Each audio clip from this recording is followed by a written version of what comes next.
الحمد لله الذي مهد قواعد الدين بكتابه المحكم وشيد معاقد العلم بخطابه وأحكم وفقه في دينه من أراد به خيرا من عباده وألهم وأوقف من شاء على ما شاء من أسرار مراده وفهم فسبحان من حكم وأحكم وحلل وحرم وعرف وعلم علم بالقلم علم الإنسان ما لم يعلم أشهد أن لا إله إلا الله وحده لا شريك له شهادة تهدي إلى الطريق الأقوم وأشهد أن محمدا عبده ورسوله المخصوص بجوامع الكلم وبدائع العلم والحلم والكرم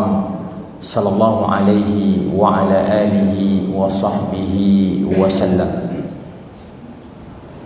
Jamaah subuh yang kami muliakan, pertama karena kita masih berada dalam suasana Idul Fitri, maka kami ucapkan taqabbalallahu minna wa minkum kullu amin wa antum bi khair.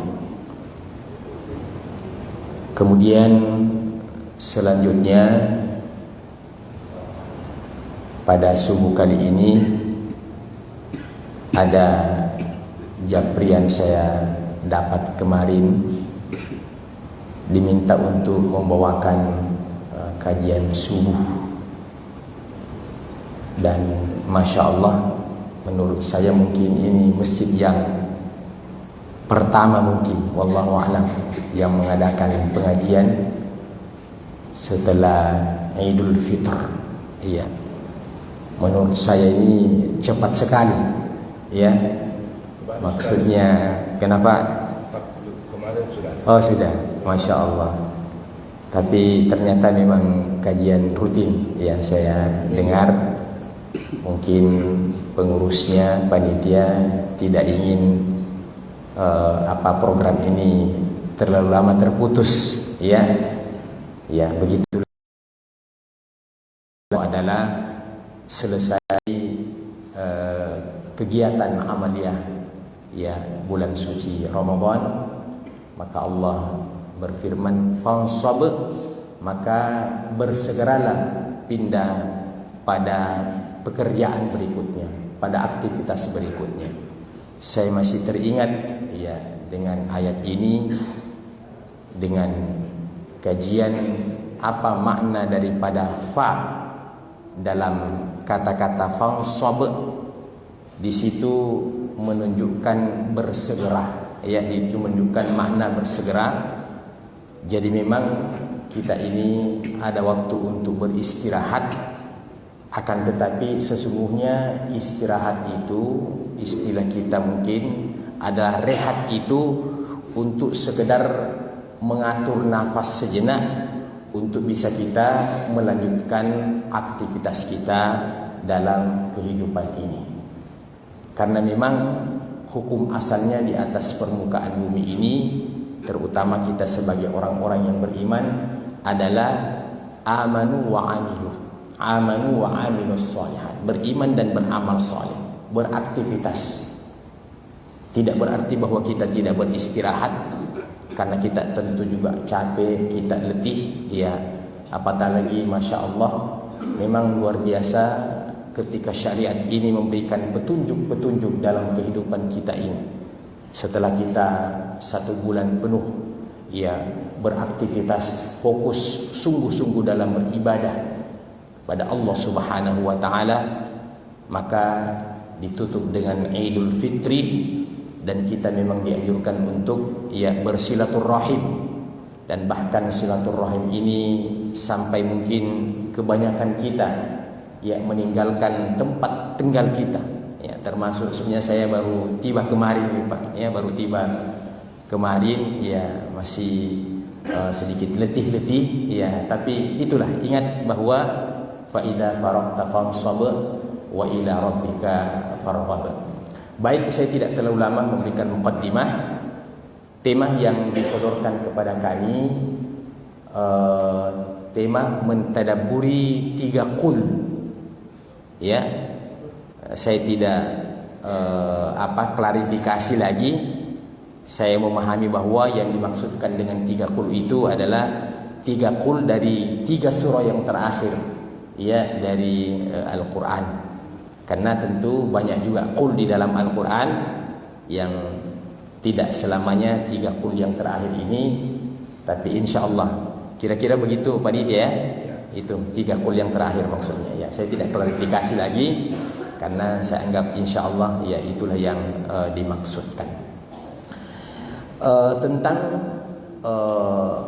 mentadabburi Al-Quran ini memang merupakan satu kewajiban kita sebagai seorang muslim, karena Allah Subhanahu wa taala memang berfirman, afala yatadabbaruna al-Quran am ala qulubin aqfaluha. Jadi Allah Subhanahu wa taala memerintahkan kita untuk mentadabburi Al-Quran. Tapi dalam ayat ini yang kita bacakan tadi, Allah memulainya dengan pertanyaan, afala yatadabbaruna al-Quran. Apakah mereka tidak mau mentadabburi Al-Quran? Jadi terkadang ada bentuk pertanyaan tapi maksudnya sebenarnya menyuruh. Ya, sebenarnya menyuruh, memerintahkan, menganjurkan. Ya, biasa kalau ada sesuatu kita bertanya pada seseorang, umpamanya kita katakan, memangnya kau tidak mau datang ya. Jadi di situ tentu maksudnya penekanan pertanyaan seperti ini, seharusnya kau datang. Kenapa kau tidak datang? Ya, kau memang tidak mau datang, tidak mau hadir ya. Ya, kenapa tidak hadir? Itu maksudnya pertanyaan, maksudnya hadirlah, datanglah. Maka ketika Allah mengatakan afala yatadabbaruna al-Quran, apakah mereka tidak mau mentadabburi, ya, merenungkan, menggali, ya, mendalami makna-makna Al-Quran? Itu sudah menjadi sebuah perintah yang jelas dari Allah Subhanahu wa taala. Kemudian surah, ya, Al-Ikhlas dan 2 surah yang terakhir itu yang lumrah diistilahkan dengan Al-Mu'awwidhatain. Jadi suratul Ikhlas wal Mu'awwidhatain memang surah yang tentu tidak asing bagi kita, ya. Bahkan mungkin tidak ada orang Islam yang tidak menghafal, ya. Biar mungkin orang tidak mengaji, yang penting dia sering ikut sholat jamaah, apalagi ketika imamnya itu juga yang sering dibaca, ya, 3 qul itu, maka kita sebagai makmum banyak surah-surah yang jarang kita ulang sendiri, tapi kadang sering kita dengarkan dari imam, maka pada akhirnya kita hafal, ya, juga. Jadi tugas surah ini jamaah sekalian adalah surah yang tidak asing bagi kaum muslimin, dan keutamaannya memang sangat luar biasa. Cukuplah menjadi sebuah indikasi bahwa 3 surah ini adalah surah yang paling sering dianjurkan oleh Nabi sallallahu alaihi wasallam untuk membacanya. Ya, surah yang paling sering dianjurkan oleh Nabi sallallahu alaihi wasallam untuk membacanya. Kalau seperti surah Al-Mulk, ya, tabarakalladzi biyadihil mulk, surah Al-Kahfi, alhamdulillahilladzi anzala ala 'abdihi al-kitaba wa lam yaj'al lahu 'iwaja. Itu adalah surah-surah yang memiliki keutamaan-keutamaan. Akan tetapi seperti surah Al-Kahfi, di antaranya kita dianjurkan untuk membaca pada hari Jumat, ya, yang bisa dimulai pada malam Jumat. Akan tetapi 3 surah ini, 3 qul ini, itu dianjurkan dalam sehari semalam itu beberapa kali. Yang pertama, ya, saya tidak bacakan hadisnya lagi, tapi langsung kesimpulannya saja.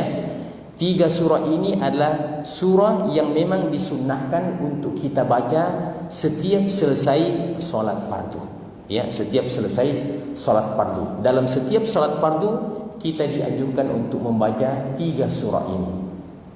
Dan lebih istimewa lagi, pada 2 waktu kita dianjurkan untuk membacanya masing-masing 3 kali. seperti habis sholat subuh seperti ini, ya. Jadi silakan yang belum baca Pak, ya baca sendiri-sendiri, ya sambil mendengarkan kajian, ya. Kemudian setelah sholat maghrib juga, maksudnya dia bahagian daripada zikir-zikir setelah sholat, tentu saja dengan zikir-zikir ya yang lainnya, ya. Itu yang pertama. Kemudian 3 surah ini juga masuk di antara zikir pagi dan petang, ya. Di antara rangkaian zikir-zikir pagi itu, salah satu di antara zikirnya zikir pagi dan petang adalah 3 surah ini. Jadi kita bisa bayangkan, kita baru saja membaca 3 surah ini di habis sholat subuh. Nah, antara habis sholat subuh, ya, sampai menjelang duhur, ternyata ada waktu dan momen untuk kita membacanya lagi, karena kita berzikir di waktu pagi. Kemudian setelah itu kita membacanya lagi di waktu sore. Kita membacanya lagi waktu sore setelah asar, ya, sampai ya menjelang terbenam matahari. Zikir pagi dan petang, adzkarus sabahi wal masa, dan itu semuanya ada pijakan-pijakan dasarnya, tentu saja dari petunjuk Nabi sallallahu alaihi wasallam. Kemudian surah ini juga dianjurkan untuk kita baca sebelum tidur. Ternyata dia termasuk di antara zikir-zikir, ya, sebelum kita tidur, sebelum kita beristirahat di waktu malam. Ya, di samping kita membaca tentu zikir-zikir yang lain, ya, paling minimal bismika Allahumma ahya wa amut, ya, di saat kita bangun alhamdulillahilladzi ahyana ba'da amatana wa ilaihin nusyur.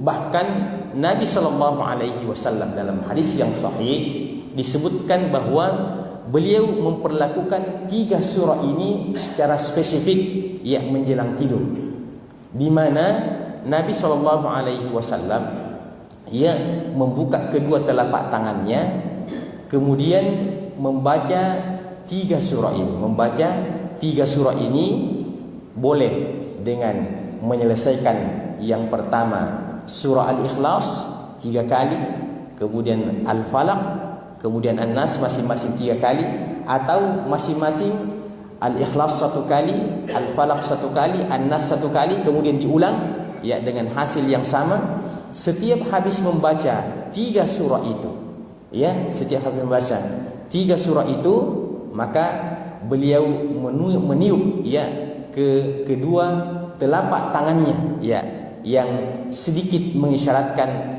seperti mengeluarkan air liur, tapi sekedar meniup, ya. Kemudian beliau mengusapkan ke seluruh anggota tubuhnya, di mana kedua telapak tangan beliau yang dapat menjangkau seluruh anggota tubuh itu diusapkan semuanya. Itu dilakukan sampai, ya, 3 kali. Dilakukan sampai, ya, 3 kali. Jadi ada dasarnya itu meniup-niup, Pak. Ya, ada dasarnya itu meniup-niup, ya, meniup-niup air, ya. Jangan langsung mengatakan, ini kapan dukun-dukun lagi ini apa? Tidak selamanya, ya. Ada tiupan-tiupan yang memang dianjurkan, ya.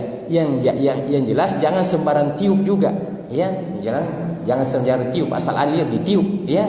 Ya, meniup makanan yang panas, dianjurkan untuk tidak ditiup, ya. Ditunggu dulu bagaimana, ya, jangan ditiup, ya. Tapi apa yang dicontohkan oleh Nabi sallallahu alaihi wasallam, itulah yang kita kerjakan.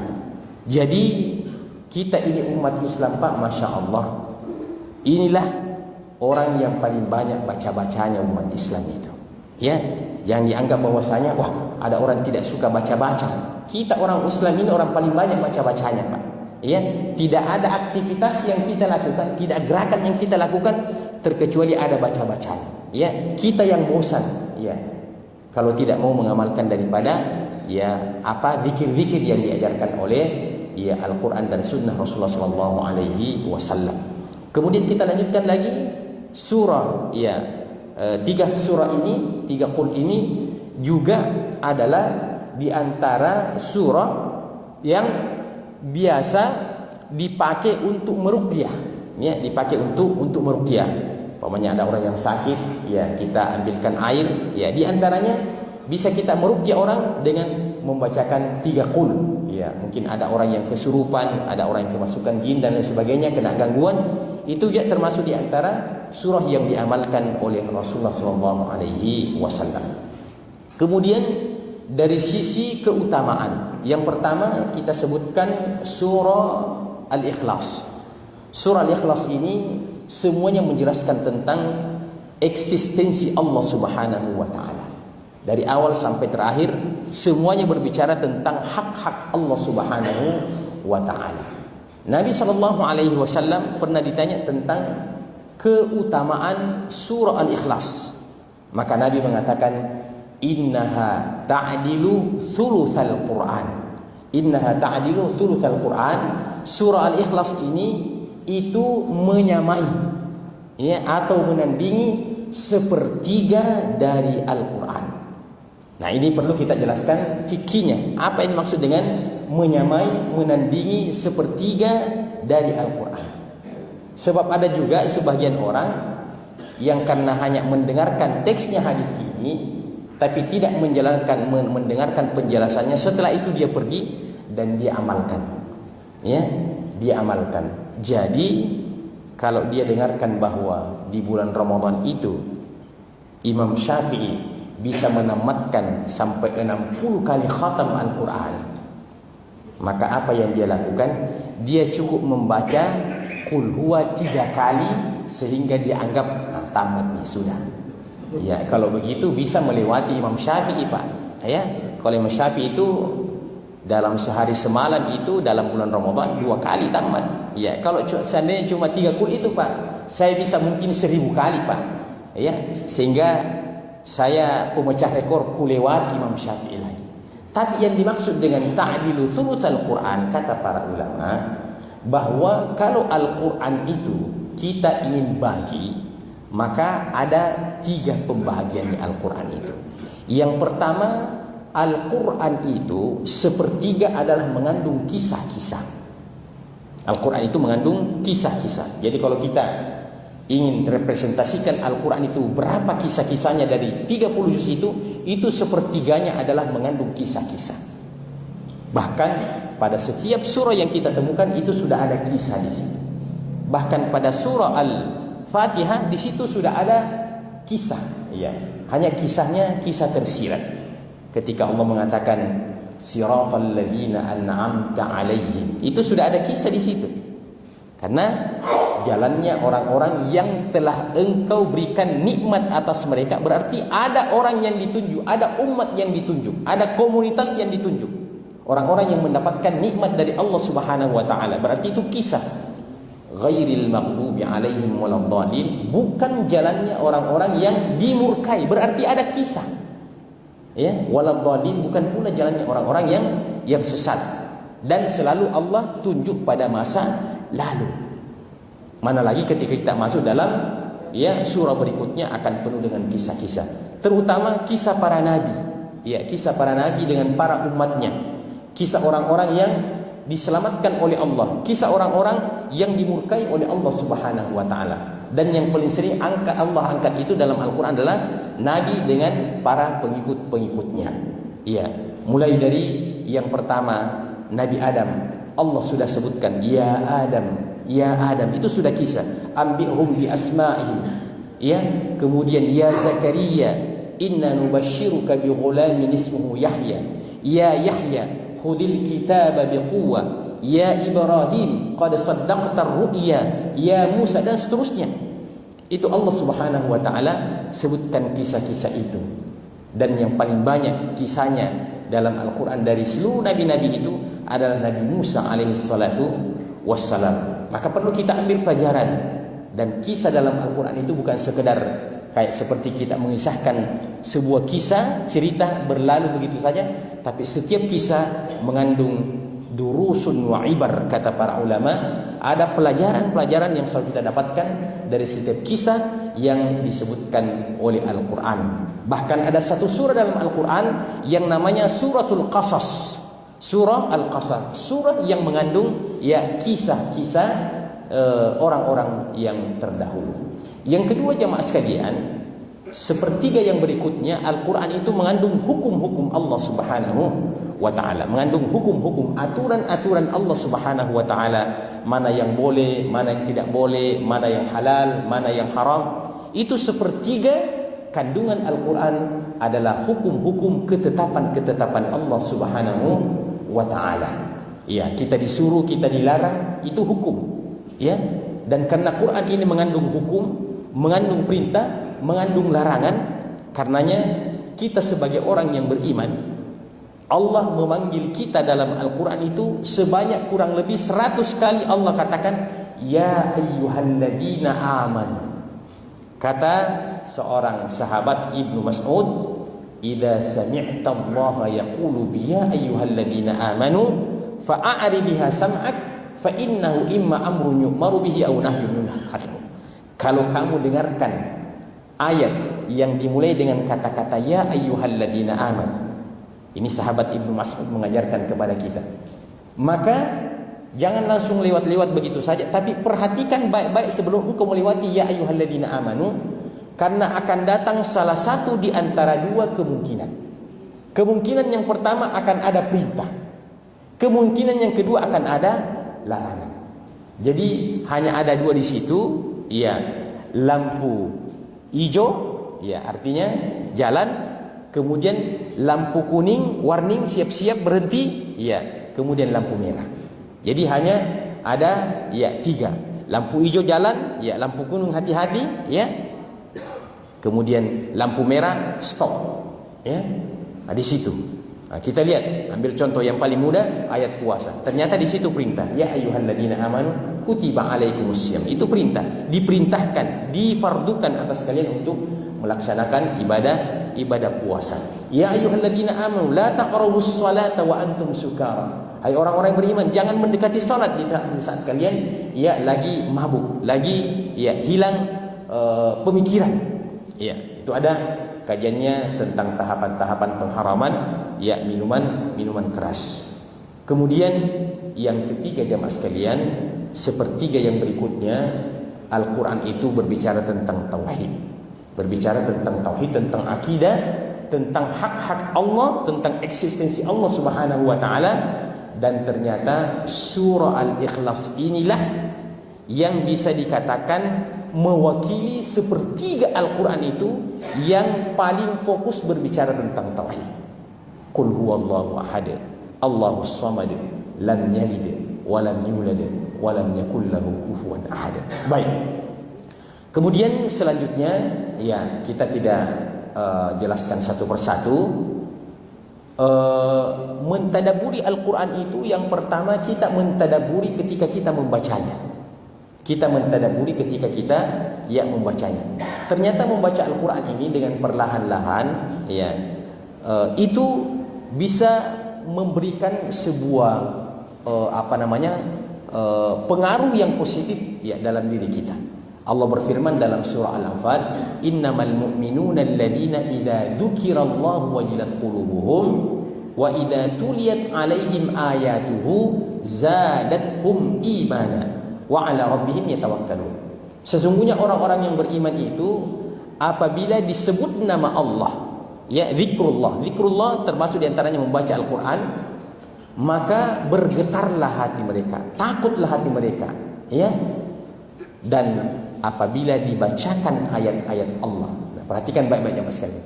Setelah Allah menyebut nama Allah, kemudian dibacakan ayat Allah, berarti membaca ayat Allah, membaca Al-Quran bahagian daripada zikrullah. Ya, dalam Al-Quran banyak ayat yang menyuruh kita untuk mengingat Allah. Ya ayyuhalladzina amanu dzkurullaha dzikran katsira. Hai orang-orang yang beriman, berzikirlah kepada Allah dengan zikir yang banyak. Nah, mungkin ada yang bertanya, iya saya mau berzikir, tapi zikir yang mana itu? Dan bagaimana contohnya? Apakah kita berzikir kepada Allah? Udzurullaha, sebutlah nama Allah, kita mengatakan Allah, Allah, Allah, Allah, Allah, Allah. Iya. Maka kita juga berzikir kepada Allah harus ada contohnya. Ya, ada contohnya. Jadi dalam hadis itu tidak ada zikir, ya, tidak ada zikir yang hanya menyebutkan satu kata. Tidak ada zikir, ya, hampir tidak ada zikir yang menyebutkan satu kata. Biasanya zikir yang diajarkan oleh Nabi SAW adalah zikir yang paling minimal terdiri dari 2 kalimat. Umpamanya di dalamnya ada Allah, ya, tidak ada Allah, Allah, Allah, Allah, ya, tapi ada subhanallah, subhanallah, subhanallah. Apalagi Allahu akbar, Allahu akbar, Allahu akbar. Apalagi, ya, astaghfirullah, astaghfirullah, astaghfirullah, ya. Apalagi alhamdulillah, alhamdulillah. Nah, ini zikir yang tentu tidak asing bagi kita, ya. Ini zikir yang tidak asing bagi kita karena inilah zikir yang paling banyak memang diamalkan oleh kaum muslimin karena memang ada pijakan dasarnya. Ya, jadi kalau orang berzikir alhamdulillah, alhamdulillah, alhamdulillah, zikir yang biasa kita dengar, ya. Astagfirullah, astagfirullah. Ada yang lebih la haula wala quwata illa billah, la ilaha illallah wahdahu la syarikalah. Itu yang paling panjang ini. Lahul mulku wa lahul hamdu wa huwa ala kulli syai'in qadir. La ilaha illallah wahdahu la syarikalah, lahul mulku wa lahul hamdu yuhyi wa yumiitu wa huwa ala kulli syai'in qadir. Ya. Kemudian selain daripada itu, apalagi selain daripada zikir itu, kita bisa berbanyak selama dia merupakan zikir mutlak, ya, yang tidak perlu disebut ya berapa jumlahnya. Terkecuali zikir setelah salat, ya, baca subhanallah 33, alhamdulillah 33, Allahumma 33, ya. Setelah itu silahkan digas lagi berapa saja, ya, tidak usah hitung, ya, karena udhkurullah dzikran katsira. Mungkin kita bosan-bosan membaca zikir yang seperti itu, di antaranya lagi adalah membaca Al-Qur'an, itu udhkurullah dzikran katsira. Jadi siapa yang membaca Al-Qur'an, dia telah banyak mengingat Allah Subhanahu wa taala. Kemudian Allah Subhanahu wa taala mengatakan wa dzakara asma rabbih fasalla. Ada orang yang banyak mengingat Tuhannya kemudian dia salat. Maka ternyata salat itu adalah bagian daripada zikrullah. Jadi siapa membaca subhanallah, alhamdulillah, Allahu akbar atau zikir-zikir yang diajarkan atau memperbanyak membaca Al-Qur'an atau memperbanyak salat-salat sunat, maka pada hakikatnya dia sudah berzikir kepada Allah Subhanahu wa taala.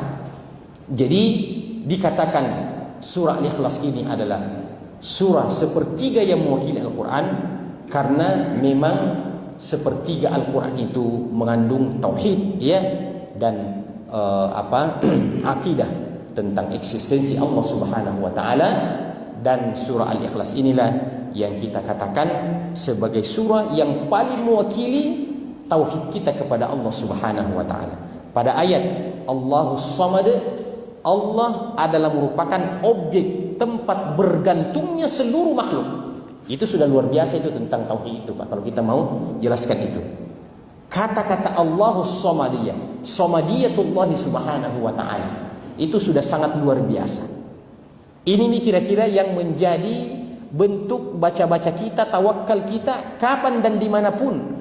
Andaikan hal ini, ya, kita bisa yakini ketika kita ucapkan sejalan antara apa yang kita yakini dan apa yang kita ucapkan, maka betul-betul Allah Subhanahu wa taala akan menjaga kita dari seluruh kemungkinan-kemungkinan yang mengkhawatirkan kita dalam kehidupan ini.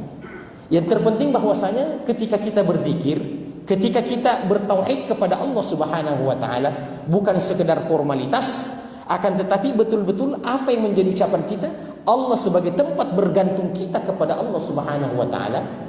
Jangan kita mengucapkan Allah sebagai tempat objek bergantung kita kepadanya. Setelah kita keluar dari masjid, macam-macam lagi tempat bergantung kita. Bergantung kita kepada gunung, bergantung kita kepada pohon, ya. Mentang-mentang ada pohon beringin di kompleksnya besar, ini, ya, mirip-mirip pohon Golkar kayaknya ini, ya. Jangan, Pak, ya. Itu cuma diambil oleh salah satu partai sebagai lambang, tapi tempat bergantung kita hanya kepada Allah Subhanahu wa ta'ala, ya. Tempat bergantung kita hanya kepada Allah Subhanahu wa ta'ala. Yang dapat memberikan manfaat dan mudarat hanya Allah Subhanahu wa ta'ala. Bismillahilladzi la yadurru ma'asmihi syai'un fil ardi wala fis sama' wa huwas sami'ul alim. Dengan nama Allah tidak ada yang dapat memberikan manfaat dan mudarat di langit dan di bumi ketika Allah Subhanahu wa taala sudah berada di situ. Ketika Allah sudah ikut intervensi dalam urusan kita, andaikan seluruh makhluk itu berusaha untuk memberikan mudarat kepada kita, dia tidak akan dapat lagi menembus, karena Allah Subhanahu wa taala ya yang merupakan backingnya. Itulah yang disebutkan ketika Nabi Musa diburu-buru oleh Fir'aun dan bala tentaranya. Musa ketika ia diburu oleh Fir'aun, sebenarnya sedikit Nabi Musa itu, kalau dalam strategi perang katanya, sedikit salah mengambil kebijakan. Karena kenapa Nabi Musa itu dia mengarah ke laut? Ya. Sementara di laut itu tidak ada jembatan penyeberangan, Pak. Mestinya dia mengarah ke hutan. Ya. Tapi karena begitu perintah Allah, pokoknya silahkan kau mengarah ke laut. Ya. Dia tidak banyak diskusi dan bertanya kepada Allah, ya, dalam keadaan genting yang seperti itu. Ya, jadi bagaimana kalau sampai di pinggir laut, ya Allah? Bagaimana? Pokoknya laksanakan saja dulu. Itulah bentuk tauhid ya seorang Musa kepada Allah Subhanahu wa taala. Makanya ketika kaumnya itu melihat semakin mendekat ini Fir'aun dan bala tentaranya, apa kata mereka? Inna lamudrakun. Kita akan kedapatan ini dari belakang. Sudah berada di belakang wahai Musa, inna lamudrakun. Kita akan digilas ini, habis kita ini. Inna lamudrakun. Maka dengan tegas dan penuh keyakinan Nabi Musa mengatakan, inna ma'iya rabbi sayahdin. Nah, itu contoh akidah itu. Inna ma'iya rabbi sayahdin. Kemana bergantungnya Musa ketika ia dalam keadaan genting seperti itu, gawat darurat seperti itu? Iya, bukan cari bilang, cari itu pawang, itu yang pernah di Mandalika dulu tuh, cari itu tuh, bagaimana?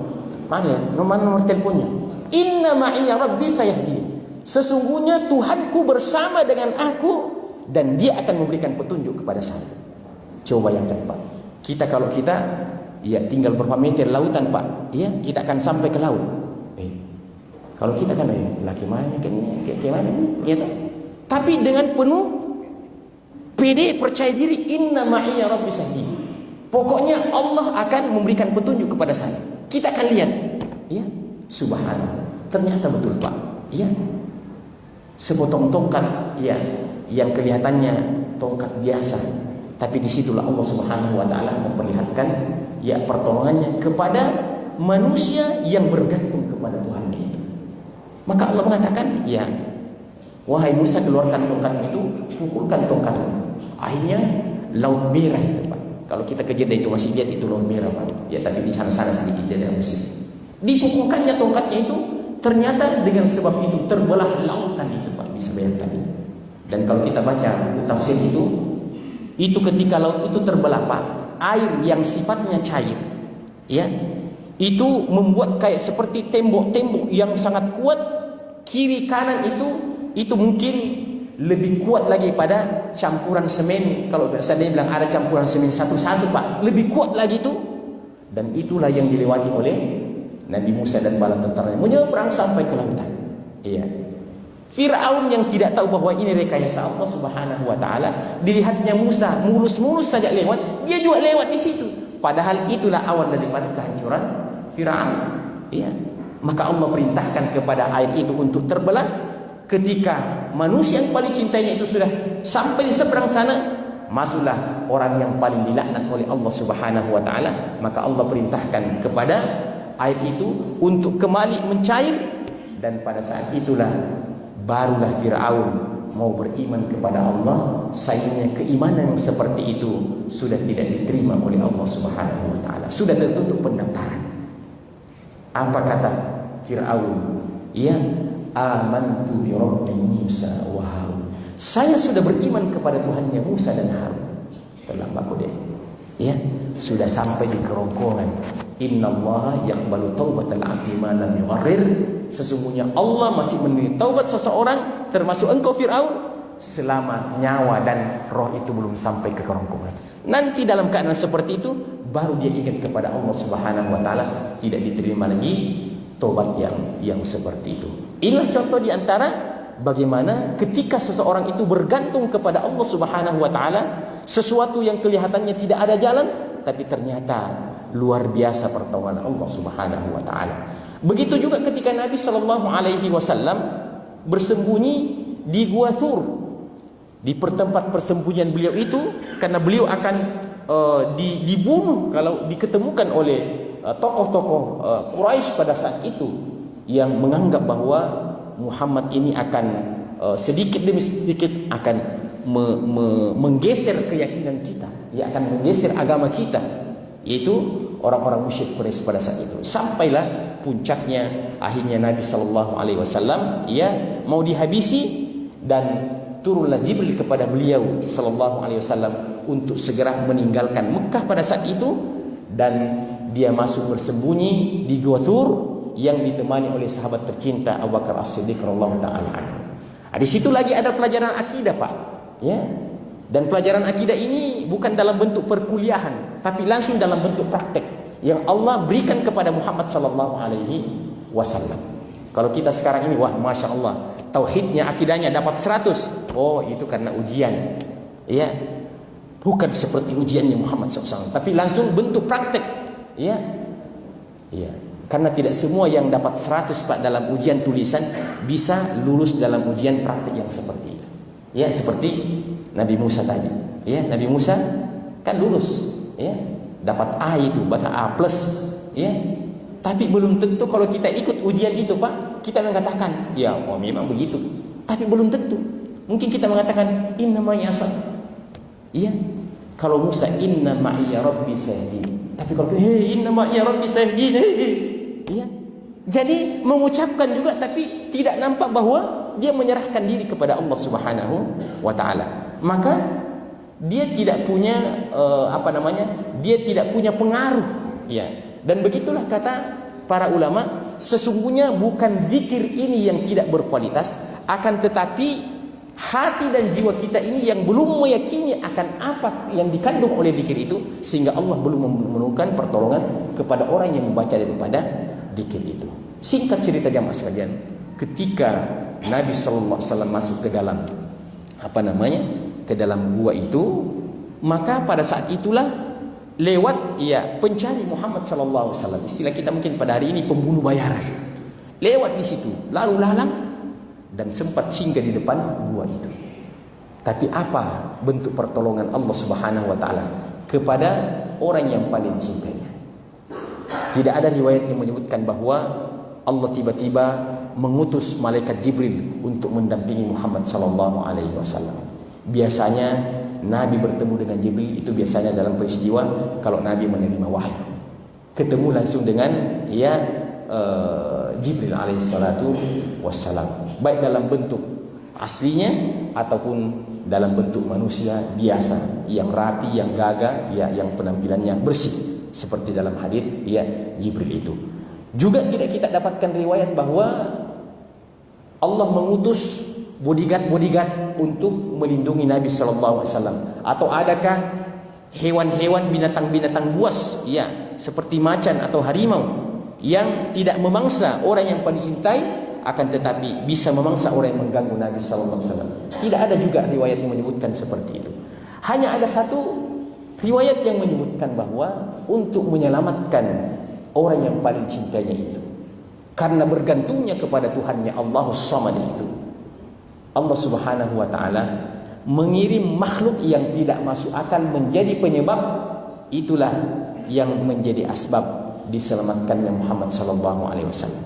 Ada mungkin yang ingat apa yang dikirim oleh Allah?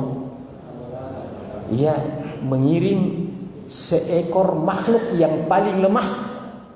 Bukan juga kalajengking, Pak, bukan kalajengking. Bukan juga ular hitam, tapi seekor laba-laba. Yang mana laba-laba itu, Pak, tidak punya sengatan, Pak. Jadi jangan kita takut kalau ada laba-laba. Laba-laba. Biasa ada laki-laki takut sekali sama laba-laba. Masa laba-laba saya takut sekali. Ada, Pak, kalau laki-laki berhenti kok jadi laki-laki itu kalau. Laba-laba saya takuti. Tidak punya sengatan itu, tidak punya bisa itu. Allah mengirim seekor laba-laba. Dan Allah sudah sebutkan bahwa inna awhanal buyuti la baitul ankabuti law kanu ya'lamun. Sesungguhnya selemah-lemah rumah itu adalah rumahnya laba-laba. Ternyata Allah Subhanahu wa taala ingin menolong hambanya dengan caranya sendiri. Ya, maka Allah ingin memperlihatkan kemahakuasaannya bahwa tidak mesti dengan makhlukku yang kuat orang yang saya cintai itu akan saya selamatkan. Saya coba akan mengirim makhlukku yang paling lemah untuk melindungi orang yang aku paling cintai. Maka datanglah laba-laba itu, ya, seakan-akan diberitahukan kepadanya, berapa menit lagi orang itu akan datang mencari Muhammad sallallahu alaihi wasallam. Maka laba-laba ini ya membuat proyek dadakan cepat. Ya, selesai di situ. Ya, selesai ditutup dengan sarannya datanglah orang itu. Ya, pancing-pancing di situ, ada enggak orang di sini? Tidak ada. Ada, tapi ini ada bekas-bekas kaki. Apa ini? Berarti ada. Tapi dia pikir juga, bagaimana caranya? Ada sarang laba-laba di depannya. Ya, akhirnya menjadi 50-50 dia punya ya pemikiran itu. Dia tidak tahu bahwa dimasukkan dulu baru ditutup. Ya, apa salahnya begitu? Dan begitulah yang terjadi. Masuk dulu Muhammad dan Abu Bakar, kemudian datang laba-laba. Pemikirannya dia tidak mungkin ada orang di dalam ini, karena kalau seandainya ada orang di dalam, pasti dia akan tabrak laba-laba ini dan akan rusak sarang ini. Dia tidak ada analisanya bahwa caranya Allah suruh masuk dulu baru ditutup laba-laba itu. Makanya Allah Subhanahu wa taala ketika Abu Bakar itu ketakutan, Pak, ya, sempat Abu Bakar ketakutan itu, Pak. Bayangkan, manusia yang terbaik setelah Rasulullah SAW itu masih sempat juga ketakutan, Pak. Ya. Maka Allah Subhanahu wa taala mengisahkan tentang perkataan Nabi sallallahu alaihi wasallam, "Idh yaqulu li sahibi la tahzan innallaha ma'ana." Jadi itu juga yang ternyata diucapkan oleh Nabi sallallahu alaihi wasallam seperti apa yang diucapkan oleh Nabi Musa. Ketika dalam keadaan darurat, Nabi Musa mengatakan inna ma'iyya rabbi sahyin. Ketika dalam keadaan darurat, Nabi mengatakan la tahzan innallaha ma'ana. Yang penting ada kata-kata ma'ana. Allah bersama dengan kita, Allah bersama dengan saya. Dan kebersamaan itu ada dua macam. Yang pertama, kebersamaan yang sifatnya umum. Yang kedua adalah kebersamaan yang sifatnya khusus. Dan ma'a dalam ayat yang kita sebutkan tadi, yang kita kaji, baik pada kajian Nabi Musa ataupun pada Nabi, al-ma'iyyah yang dimaksudkan di situ kata para ulama adalah al-ma'iyyatul khassah, kebersamaan yang sifatnya spesial. Memang Allah memberikan perhatian khusus pada kejadian itu. Coba bayangkan, Allah memberikan perhatian khusus pada kejadian itu. Maka depannya orang itu pergi, ya, dan keluarlah Nabi SAW dalam keadaan ya orang-orang yang mencarinya itu sudah tidak ada yang di tempat. Jadi cara Allah menyelamatkan orang yang ingin diselamatkan itu dengan caranya sendiri, ya, dengan caranya sendiri.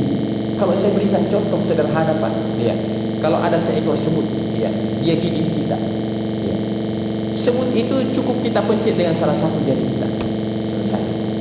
Ya. Jangan terlalu over, ya. Kita digigit semut atau digigit nyamuk, cari palu-palu, ini ada semut ini. Wah, terlalu over itu kalau seekor semut saja mau cari palu-palu, ya.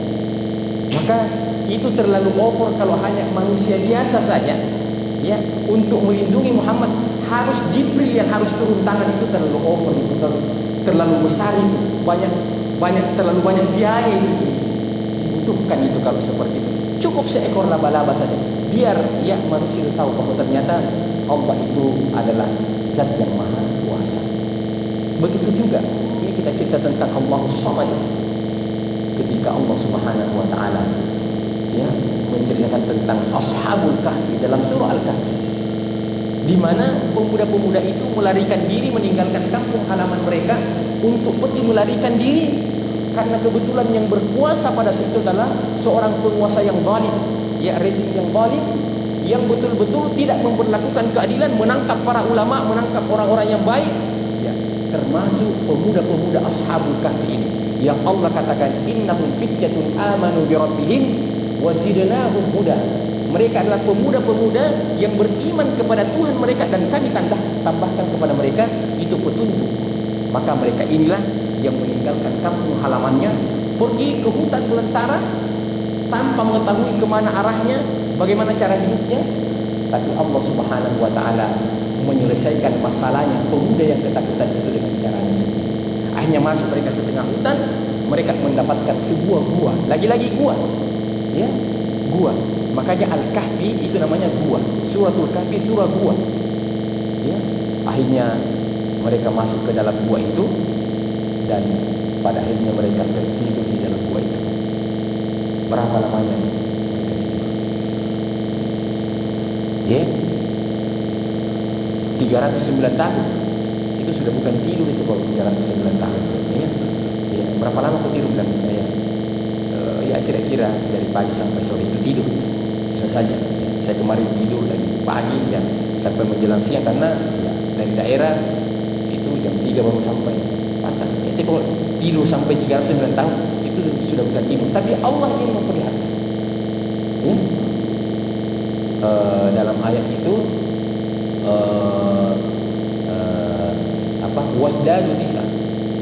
wasdadu tisa bertambah 9 tahun. 309 tahun ditidurkan oleh Allah Subhanahu wa taala. Bayangkan, ini sudah menjadi sebuah pelajaran bagi kita, Pak, bahwa ini pembelajaran yang Allah berikan dan ini kejadian di dunia, ya. Tidurnya Ashabul Kahfi ini bukan di akhirat, Pak, di dunia yang diceritakan dalam Al-Qur'an. Kita harus percaya karena Quran yang bilang, ya, 100% sedikit la raiba fi. 309 tahun menunjukkan bahwasanya sudah ada semacam contoh dalam kehidupan kita ini bahwa ternyata kalau Allah menginginkan kita merasakan singkatnya kehidupan itu bisa saja. Ya. Kita ini sudah berapa puluh tahun. Ya. Saya ini Pak umur sudah kepala 5, ya 52, 53 sekarang. Ya. Saya rasa ini wah lama sekali bisa hidup ini, Pak. Ya. Waktu SD, waktu SMP, ya. Sampai sekarang, Masya Allah, sudah lama sekali. Ternyata orang yang tidur, Pak, ya 309 tahun, berapa dia rasakan? Ketika mereka bangun, mereka diskusi, ternyata kita tertidur. Ada yang mengatakan, ya, yauman au ba'da yaum, kayaknya kita sehari di sini atau sepotong hari. Ada yang mengatakan 3 hari. Coba bayangkan 309 hari itu paling banter dikatakan ada yang sampai 3 hari kita nginap di sini.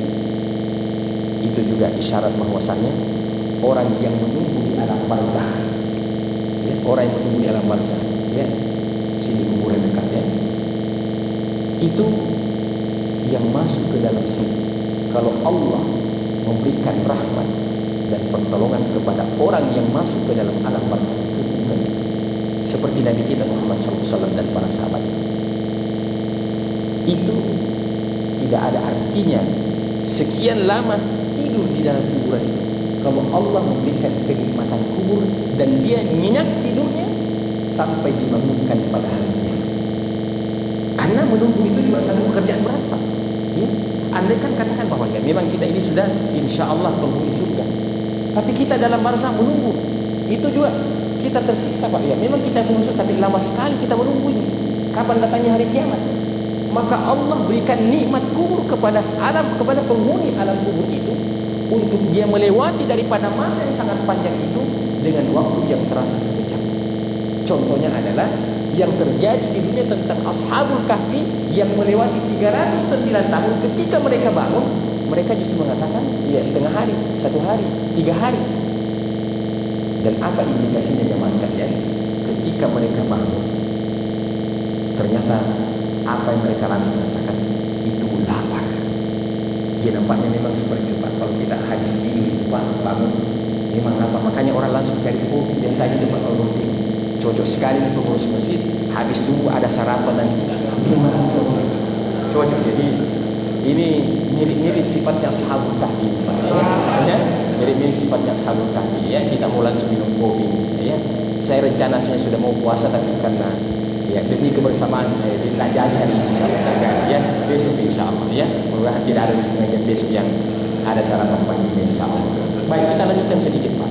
Seperti itulah cara Allah Subhanahu wa taala, ya, menyelesaikan urusan orang-orang yang bertauhid kepada Allah Subhanahu wa taala dengan caranya sendiri.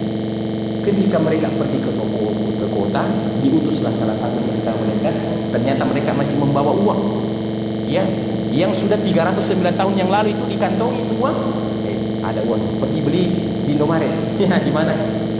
Setelah mereka pergi ke salah satu toko, Pak, beli makanan, pemilik toko itu, pemilik warung itu kaget dan takut, Pak. Ini uang ini yang kita pelajari dalam sejarah Indonesia ini lebih 300 tahun yang lalu, kok masih ada orang lain-lain ini. Makanya mereka takut dan melihat. Itu di antara indikasi bahwa orang yang baru bangun ini ternyata 309 tahun yang lalu baru mereka bangun. Buktinya ada uang yang lebih 300 tahun yang lalu mereka bangun. Itu di antara satu lagi. Kalau Allah Subhanahu wa taala ingin menyelesaikan persoalan hambanya dengan dia menjadikan Allah sebagai Allahus Samad, Allah sebagai tempat bergantung, sesuatu yang unik dan tidak masuk akal. Tapi kalau Allah menginginkan, itu bisa terjadi. Dalam perang Badar, kalau ada yang membaca kisahnya perang Badar, bacalah surah Al-Anfal. Ya, bacalah surah Al-Anfal. Di surah Al-Anfal itu, ya, sekitar 300 personil kaum muslimin dan lebih 1000 personil musuh-musuh mereka. Tidak selipat, ya, lipat 3 kali lebih. Persenjataan mereka yang canggih, mereka menguasai lapangan. Disitulah kaum muslimin akan berhadapan dengan musuh-musuh mereka. Maka sebagai manusia biasa, tentu wajar kalau ada perasaan was-was. Yang pertama melihat jumlahnya banyak sekali personilnya sebelah ini. Tentu sangat wajar. Namanya manusia biasa. Melihat persenjataan mereka lebih canggih, wah itu lebih menggetarkan lagi. Tapi apa yang terjadi di masa ini? Di saat-saat mereka akan menghadapi musuh, apa yang Allah turunkan pada pasukan mujahidin? Apa itu? Ya, apa keadaan yang tiba-tiba Allah turunkan di saat-saat sudah mau menghadapi musuh itu? Nah, sebelum ketenangan itu berikutnya itu, sebelum tidur, lagi-lagi tidur, Pak. Jadi tidur ini Masya Allah luar biasa nikmatnya tidur ini, Pak. Ya, yang penting jangan sekarang tidur. Ya, sudah di pengajian baru kita mau tidur. Ya, jadi tidur yang Allah turunkan, Pak, ngantuk, Pak. Idh yughashshikum nu'asa amanatan min. Idh yughashshikum nu'asa amanatan min. Ketika Allah tiba-tiba menjadikan kalian semuanya tidak bisa menahan rasa kantuk. Jarang-jarang itu, Pak, mau perang tapi mengantuk. Jarang-jarang itu, Pak. Iya, jangankan perang, Pak, kebakaran saja di sini belum ada perang benar. Mengantuk sekali kan? Masa? Iya. Masa ada orang kebakaran rumahnya bilang biar itu mengantuk sekali kayak ini. Jarang-jarang ini menghadapi musuh, Pak, mengantuk. Iya. Dan betul-betul mereka sempat tertidur, dan ketika mereka tertidur nyenyak betul tidurnya. Nah, kita, Pak, masalah apa saja yang kita hadapi, yang penting kita bisa tidur nyenyak. Itu kan masalahnya. Banyak utang tak, Pak? Siang hari banyak ilmu, kapan lu bayar? Tapi malamnya kita bisa tidur nyenyak. Itu nikmat dari Allah Subhanahu wa taala. Ya. Saya ini, Pak, termasuk di antara orang yang banyak utang saya, tapi alhamdulillah masih bisa tidur malam. Maka saya anggap itu nikmat dan karunia dari Allah Subhanahu wa taala. Bersyukur kita. Banyak masalah kan, tapi bisa kita tidur, bisa kita mengantuk. Ya. Coba itu banyak orang yang banyak masalah, tidak bisa tidur. Sudah minum obat tidur, tidak bisa tidur. Maka itulah cara Allah Subhanahu wa taala. Intinya bahwa ketika seseorang itu dekat kepada Allah Subhanahu wa taala, masalah apapun yang kamu hadapi, negeri kita yang carut marut sekarang ini, entah bagaimana cara mengurai, maka insya Allah kalau kita Masya Allah sudah datang itu, berarti pengurusnya ini tersinggung. Ya. Saya suka tersinggung yang seperti itu, Pak. Ya. Syukran jazakumullah khair. Jadi kita katakan bahwa negeri yang banyak masalah yang kita hadapi, sebenarnya ini ujian akidah bagi umat Islam di negeri ini. Ujian akidah. Apakah akan kita tetap bergantung kepada Allah Subhanahu wa taala, atau akan mencari solusi-solusi yang lain selain daripada Allah Subhanahu wa taala? Maka akan kita terjatuh kepada problema, semakin bertambah problema. Allah sebenarnya ingin menguji keadaan kita. Apakah dengan seperti ini, dengan pemimpin kita, dengan penguasa kita, dengan pemegang kebijakan kita, akan kita bergeser dan akan kita mencari solusi-solusi selain daripada Allah Subhanahu wa taala? Fafirru ilallah inni lakum minhu nadhirun mubin. Kata Allah, berlarilah engkau menemui Allah Subhanahu wa taala. Jangan jalan biasa, fafirru ila Allah. Berlarilah, berlari kencang menemui Allah Subhanahu wa taala.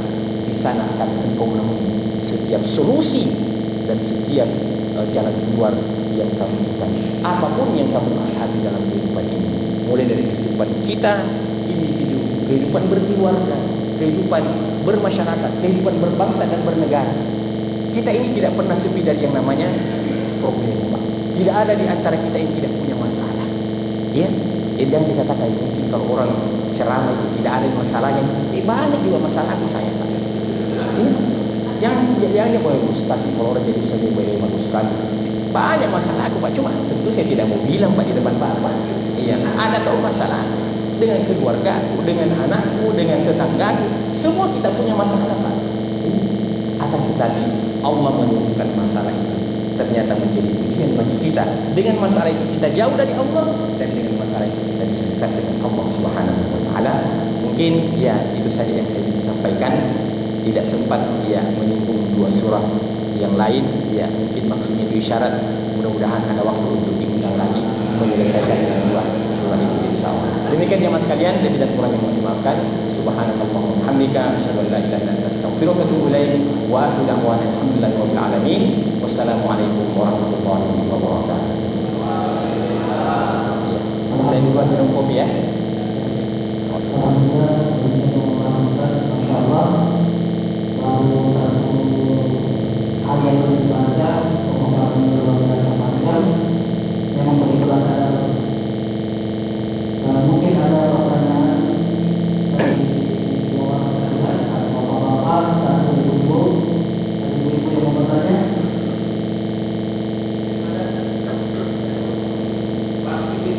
Oke, kalau itu bapak-bapak.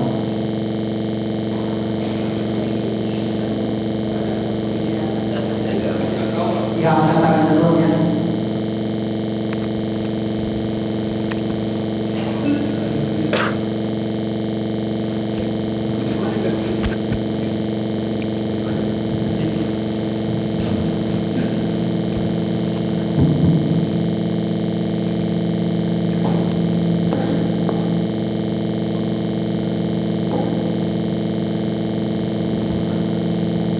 Bismillahirrahmanirrahim. Assalamualaikum warahmatullahi wabarakatuh.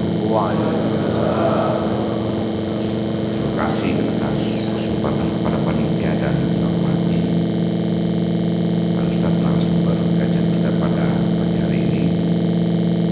Baik, alhamdulillah, yang kami ingin minta pencerahan dan klarifikasi terkait tentang kajian tadabbur surat Trikul, ya, saya judulnya 3 kul. Yang pertama, Pak Ustaz, tadi disinggung terkait tentang surah Al-Ikhlas, ya, di mana muatannya itu terkait tentang ketauhidan dan eksistensi Allah. Tapi yang menarik untuk kita tadabburi, kenapa justru judul ini adalah nama Al-Ikhlas? Yang kita pahami Al-Ikhlas itu merupakan bukan bab dari ketauhidan, tapi bab dari akhlak. Biasakan kita harus ikhlas, tadabbur apa yang bisa kita dapat terkait tentang judulnya ini Al-Ikhlas dengan bab ketauhidan. Yang kedua, terkait tentang surah Al-Ikhlas. Ini seringkali kita baca dan kita di ayat lain, Qul huwallah. Allah sering memproklamirkan dirinya dengan kata huwa. Huwa ini kalau biasanya kita dia laki-laki. Kalau bahasa Inggrisnya itu she, ya. Kalau dia perempuan she. Jadi kalau bahasa Arabnya huwa laki-laki, bahasa lawannya itu hiya. Kenapa Allah selalu memproklamirkan dirinya kata huwa? Apakah ini berarti Allah itu laki-laki? Mungkin itu yang perlu kita tadabburi.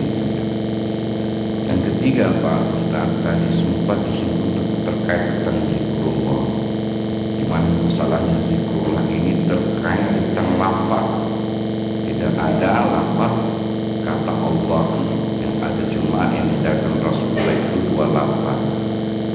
Jadi sebenarnya ini saya mau pertanyakan substansi zikrullah apakah menyebut dengan lafaz atau di sisi lain terkadang Al-Quran menyebut zikrullah itu mengingat. Jadi yang substansi zikrullah itu sebenarnya yang mana?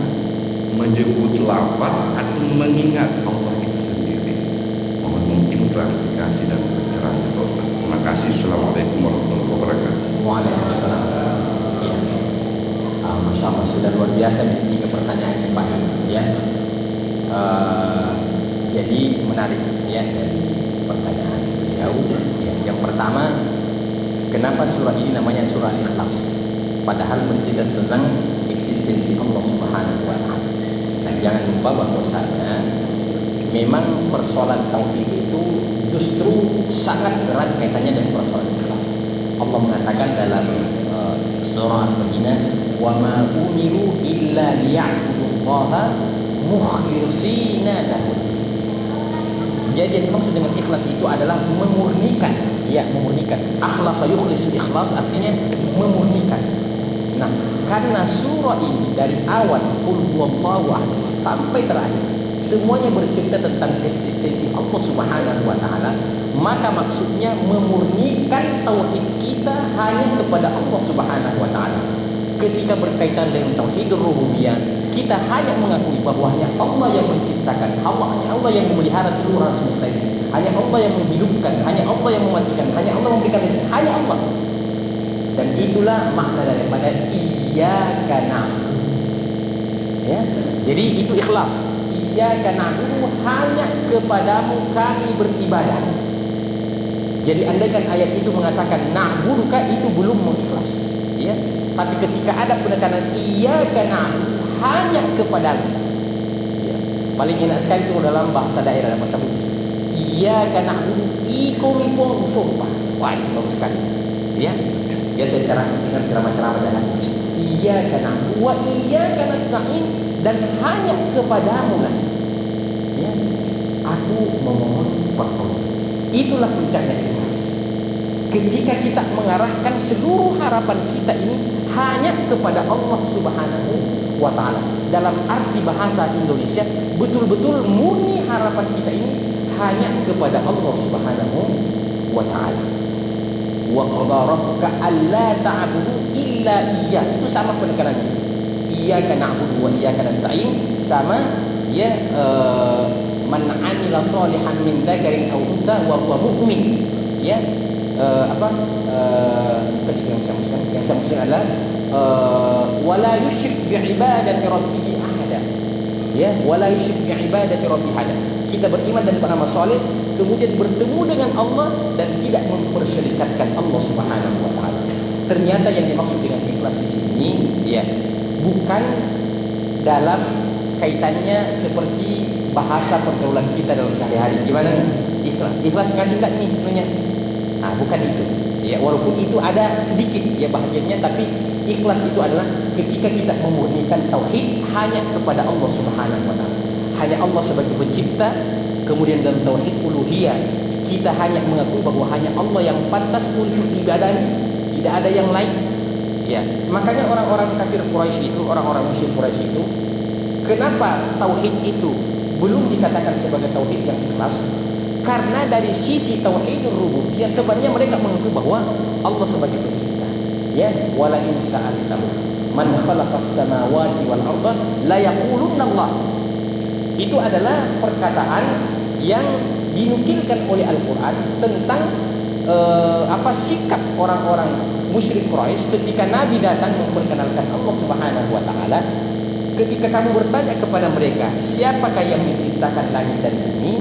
Maka mereka mengatakan la yaqulunna Allah, yang menciptakan itu adalah Allah Subhanahu wa taala. Tapi mereka memiliki satu bentuk keberatan. Apa keberatan mereka itu? Keberatan mereka itu kalau mereka diarahkan untuk menyembah hanya kepada Allah Subhanahu wa taala. Di situ letak keberatan mereka. Dan Allah mengisahkan itu. Mereka mengatakan aja'alal alihata ilaha wahida inna hadza la syai'un ujab. Wih, ini Muhammad ini aneh bin ajaib. Masa diarahkan kita untuk menyembah satu Tuhan saja? Ya, jadi bukan kita tidak menerima Tuhan yang ditawarkan, Tapi jangan terlalu ego kira-kira kalau seperti itu. Jangan terlalu apalah. Ya, kalau pada hari ini bahasanya orang jangan terlalu fanatik. Ya, jadi kita ini disuruh untuk masuk ke tempat ibadahnya orang. Kalau kita tidak masuk di situ, kita dianggap terlalu fanatik katanya. Nah, begitulah kira-kira Nabi Muhammad itu ketika disuruh ya sembah satu Tuhan saja, mereka mengatakan aja'alal alihata ilaha wahidan. Apakah Muhammad ini mau menyuruh kita untuk menyembah satu Tuhan saja? Inna hadza la syai'un ujab. Ini sesuatu yang ajaib, sesuatu yang aneh, ya. Sesuatu yang aneh. Nah, nampaknya Pak, ternyata sejarah itu selalu berulang. Sejarah itu selalu berulang. Nampaknya di zaman kita sekarang ini, negeri kita ini nampaknya akan mau dikembalikan itu situasi yang seperti itu. Pokoknya kita ini dalam beragama jangan terlalu fanatik terhadap agamanya masing-masing. Pokoknya kita saling mengakui saja supaya kita tidak. Siapakah yang bilang bahwa kalau kita mengakui hanya Allah sebagai Tuhan kita, ya kami datang akan melempari kalian akan dalam masalah muamalah Islam ini jauh sebelum diajarkan toleransi. Islam ini telah mengajarkan yang namanya toleransi. Tidak ada dalam ajaran agama kita ini bahwa kalau ada orang yang naik motor tiba-tiba jatuh, ya langsung lihat dulu KTP-nya apa, Islam atau non Muslim. Kalau non Muslim biar kau mati saja. Tidak ada dalam ajaran kita yang seperti itu. Dalam ajaran muamalah berikan pertolongan kepada orang itu. Tapi dalam urusan agama, dalam urusan tauhid, lakum dinukum waliyadin. Seperti itu. Mungkin cukup yang pertama ini Pak ya. Yang kedua tentang huwa tadi ya. Huwa. Ini agak berat-berat dijawab ini. Ya. Jadi memang kalau kita belajar bahasa Arab Pak, ya ada namanya mudzakkar, ada namanya muannats. Jadi mudzakkar itu biasanya diperuntukkan untuk penggunaan untuk laki-laki. Ya. Kalau muannats itu diperuntukkan untuk kaum wanita. Ya. Itu namanya mudzakkar, ya muannats. Ya. Makanya kalau jenis kelamin itu dzakar kalau dalam bahasa Arabnya dzakar. Ya. Bisa juga mohon maaf itu maksudnya alat kelamin laki-laki dzakar. Ya. Tapi juga menunjukkan bahwa dia jenis kelamin dzakar. Unta itu jenis kelamin ya perempuan. Dzakar unta. Allah katakan ya ayyuhan nas inna khalaqnakum min dzakarin wa untha. Itu dua. Wahai manusia, kami ciptakan kamu dari dua jenis saja, laki-laki dan perempuan. Ya, makanya kalau ada yang berada di antara dua ini robah. Ya, pokoknya pertegas dirimu, laki-laki kok kah, perempuan kok kah? Jangan antara laki-laki dan perempuan. Ya, karena Allah bilang min dzakarin ya wa untha. Ya, jadi kalau kita laki-laki, ya kawin-kawin istri punya latihan. Ya, supaya jangan ya begitu juga kalau perempuan, ya harus lembut-lembut karena fitrah kalian adalah lembut. Inna khalaqnakum min dzakarin wa untha wa ja'alnakum syu'uban wa qabaila ta'arufun dan seterusnya.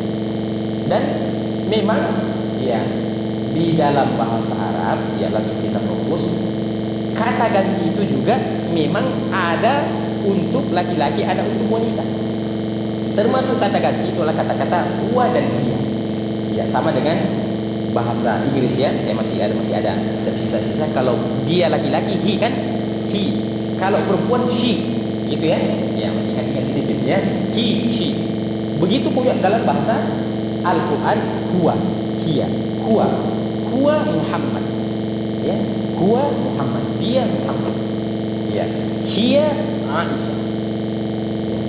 Jadi kalau dalam bahasa Arab itu ya, baru kata gantinya disebut walaupun belum menyebutkan namanya, itu sudah bisa kita pastikan laki-laki atau perempuan. Kalau kita mengatakan huwa, pasti laki-laki. Hiya, pasti perempuan. Ya. Kalau dalam bahasa Inggris juga begitu. Ya, he berarti laki-laki, she berarti perempuan. Kalau dalam bahasa kita tidak bisa. Dia itu masih dua kemungkinan, laki-laki atau perempuan. Tidak ada kodenya. Ya, tidak ada kodenya. Jadi huwa hiya itu dalam muamalah ya keseharian kita. Dalam muamalah keseharian kita. Sekarang Allah Subhanahu wa taala ketika menggunakan kata ganti untuk dirinya, ya Allah menggunakan kata ganti itu dengan menggunakan dhamir, menggunakan ganir untuk ya kata ganti untuk kaum pria. Makanya Allah mengatakan qul huwallahu ahad. Ya, huwallazi khalaqa lakum ma fil ardi jami'an. Semua yang berkaitan dengan Dia Allah itu menggunakan huwa, tidak menggunakan hiya. Sekarang di sini pentingnya, apakah untuk mengenali Allah Subhanahu wa taala sudah cukup sekedar kita memahami bahwa dalam bahasa Arab itu ada kata ganti huwa untuk laki-laki, ada kata ganti hiya untuk perempuan? Maka saya katakan, untuk sekedar mengenal Allah Subhanahu wa taala, siapa Dia, dan untuk mengetahui ya bagaimana Dia, sangat belum memadai. Karena kita sudah paham bahwa huwa itu untuk laki-laki, hiya itu untuk perempuan. Bahkan kalau sampai di sini saja ngajinya, jauh lebih sesat dibandingkan orang yang tidak paham sama sekali apa itu huwa, apa itu hiya. Makanya ketika kita ingin memahami tentang sesuatu dalam satu perkara, harus betul-betul tuntas sampai terakhir, agar supaya kita bisa mengambil sebuah kesimpulan tentang satu permasalahan. Jadi di dalam Al-Quran, dalam sunnah Nabi SAW, Allah tidak pernah mensifati dirinya apakah Dia jenis kelamin laki-laki atau jenis kelamin perempuan. Allah tidak mensifati. Jadi dalam asma wa sifat itu ada namanya itsbatul asma'i was sifat lillahi subhanahu wa ta'ala. Ya, menetapkan nama-nama dan sifat-sifat Allah Subhanahu wa taala, dan menafikan nama-nama dan sifat-sifat yang dinafikan oleh Allah Subhanahu wa taala. Kita kasih contoh. Umpamanya, kata-kata Allah itu sudah pasti salah satu di antara nama Allah, karena berulang-ulang kali Allah sebutkan dalam Al-Quran. Mulai dari isti'adzah, a'udzubillahi sudah ada, bismillah, alhamdulillah itu sudah berulang-ulang kali. Ar-Rahmanir Rahim itu nama-nama Allah Subhanahu wa taala. Ya, dalam akhir surah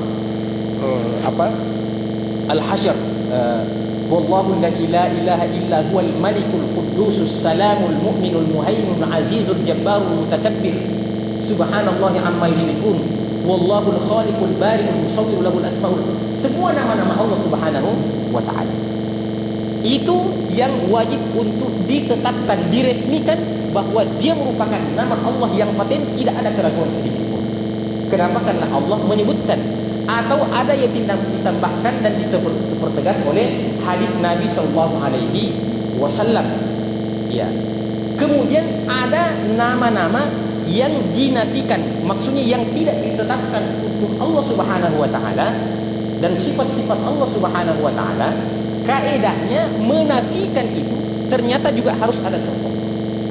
Jadi mengatakan Allah itu di antara namanya adalah Al-Malik, Al-Quddus, memang Quran yang bilang. Untuk mengatakan bahwa Allah itu tidak begini, itu juga harus ada redaksi dari hadis-hadis atau dari Al-Quran. Contoh, kita mengatakan Allah itu tidak mengantuk. Boleh nggak kita mengatakan Allah itu tidak mengantuk? Iya, boleh tak kita mengatakan Allah tidak mengantuk? Iya, boleh Pak, karena Quran yang bilang. Baca ayatul kursi, la ta'khuduhu sina. Sina itu mengantuk Pak. La ta'khuduhu sina itu Allah itu tidak mengantuk. Wala naum. Kalau naum kan as-salatu khairum minan naum. Ya toh? La ta'khuduhu sinatun wala naum. Allah itu tidak mengantuk dan tidak tidur. Allah itu tidak mengantuk dan tidak tidur. Maka kita katakan Allah itu tidak mengantuk, karena Quran yang bilang Allah itu tidak mengantuk. Allah tidak tidur. Allah itu tidak tidur. Ada orang yang pernah berdoa, ya, terlalu besar doanya, ya, sampai mungkin didengarkan sampai di luar masjid. Ya, Nabi panggil. Ya. Kalau kau berdoa yang sederhana saja, ya, jangan juga tidak ada suaranya, jangan terlalu ya terkesan ya mengganggu orang lain. Tapi yang pertengahan lah. Kenapa? Karena sesungguhnya Anda tidak berdoa kepada zat yang tuli. Ya. Jadi Allah tidak berdoa kepada zat yang tuli, berarti Allah itu tidak tuli. Allah itu tidak tuli. Maka kita katakan sudah ada 3 penafian yang kita ambil contohnya dari Al-Quran dan hadis. Allah tidak mengantuk, Allah tidak tidur, Allah tidak tuli. Ya. Maka semua itu kalau kita cari dalam Al-Quran dan hadis-hadis Nabi SAW itu bisa dikumpulkan, sehingga ketika kita ingin menetapkan nama Allah kita katakan Al-Malik, oh memang dia ada. Al-Qudus, memang dia. Ar-Rahim, memang dia. Ar-Rahman, memang dia. Ya Allah, memang dia. Ya. Tapi ketika kita umpamanya ingin menegaskan bahwa Allah itu umpamanya punya sifat tapi kita tidak temukan dalam Quran dan hadis, maka kita katakan ini tidak masuk di antara nama-nama Allah Subhanahu wa taala dan tidak boleh kita menetapkan sebagai nama Allah Subhanahu wa taala. Iya. Contoh Pak, contoh. Ada salah seorang ustaz ya di tahun-tahun 80-an itu ya, tidak bisa disebutkan namanya. Ya, kalau kita kembali kepada kaidah asma sifat tadi, maksudnya bagus, ya. Jadi maksudnya karena Allah itu maha kuasa, Allah maha seperti Allah tidak lemah, ya. Itu ada penafiannya Allah tidak lemah, Allah itu qawi, ya, yang maha kuat, berarti tidak lemah. Nah, dia bilang begini Pak, kalau Allah Subhanahu wa taala ingin menghancurkan ya semuanya, Allah tidak sampai keringatan. Nah, bagaimana hukumnya itu? Kita mengatakan Allah tidak sampai keringatan. Ya, maksudnya itu Allah tidak merasa lemah. Iya sya'yudhibukum. Kalau Allah menginginkan, Allah akan menghilangkan kalian semua. Itu dalam ayatnya. Iya sya'yudhibukum wa ya'ti bi khalqin jadid. Allah akan mendatangkan populasi yang baru. Nah, dalam kajian asma wa sifat itu tidak boleh sembarang kita menafikan yang tidak dinafikan oleh Al-Quran Sunnah Nabi SAW. Umpamanya dalam hadis, ya, Innallaha la yamal, sesungguhnya Allah itu tidak pernah jenuh. Nah, berarti salami lagunya Ebit itu Pak. Masih ingat lagunya Ebit? Mungkin Tuhan mulai bosan. Ya, dia tahu maksudnya mungkin marahkah, ya, murkakah melihat kita. Tapi Ebit membahasakan dengan gaya bahasa yang lebih luas, ya. Dia buat bahasa yang seperti itu, ya. Maka andaikan kita ketemu dengan Ebit, kita katakan mungkin bisa dirubah itu lagunya itu Pak. Jangan pakai ya bahasa begitu, ya. Pakai bahasa yang lain. Ini karena kita menyinggung tentang masalah asma wa sifat. Demikian pula ketika Allah mengatakan padanya huwa, qul huwallahu ahad, maka di situ tidak ada celah untuk kita katakan apakah Allah itu laki-laki atau Allah itu perempuan. Dan tidak boleh kita mengatakan Allah itu bukan laki-laki, Allah itu bukan perempuan. Tapi kita biarkan saja Allah huwa, begitulah cara penggunaan Allah tentang dirinya yang menunjuk kebetulan menggunakan kata-kata dhamir mudzakkar ketika Allah menunjuk tentang dirinya. Untuk menelusuri ke sana sejauh mana tentang Allah apakah laki-laki dan perempuan, itu sudah masuk pada wilayah yang sudah terlarang. Itu namanya tauqifiyah. Sudah masuk dalam wilayah tauqifiyah yang terlarang untuk kita lebih jauh memperdalam masalah-masalah seperti itu, karena pada akhirnya kemungkinan akan kita jatuh pada yang namanya tamtsil atau tashbih, mempersamakan Allah Subhanahu wa taala ya dengan makhluknya, sementara Allah mengatakan laisa kamitslihi syai'un wa huwas samiul basir. Tidak ada yang menyamai Allah Subhanahu wa taala, dan itulah yang ditegaskan pada akhir ayat walam yakul lahu kufuwan ahad. Masih ada satu ini? Apa lagi? Cukup kayaknya Ustaz. Ya. Untuk pertanyaan yang ketiga mungkin nanti di pertemuan berikutnya. Oh, Masya Allah. Alhamdulillah. Artinya saya juga cukup diringankan ini karena sepertinya sudah mau juga ini istilahnya kering dalam arti yang sebenarnya. Iya. Insyaallah. Baiklah, kita cukup sampai di sini. Lebih dan kurangnya mohon dimaafkan. Mudah-mudahan di bulan Syawal ini kita masih tetap menjaga semangat kita. Ya, kata para ulama, kunu rabbaniyin wa la takunu ramadhaniyin. Menjadilah orang engkau yang rabbani, dan jangan menjadi orang yang di bulan Ramadan saja. Menjadi orang baik ketika bulan Ramadan, keluar dari bulan Ramadan menjadi orang biasa-biasa. Jadi kunu rabbaniyin wala takunu ramadhaniyin, kata ya sebagian ulama salaf kita. Demikian, subhanallah, hamdika, asyhadu an la ilaha illa anta, astaghfiruka wa atubu ilaik, wa akhiru da'wana alhamdulillahirabbil alamin. Wassalamualaikum warahmatullahi wabarakatuh.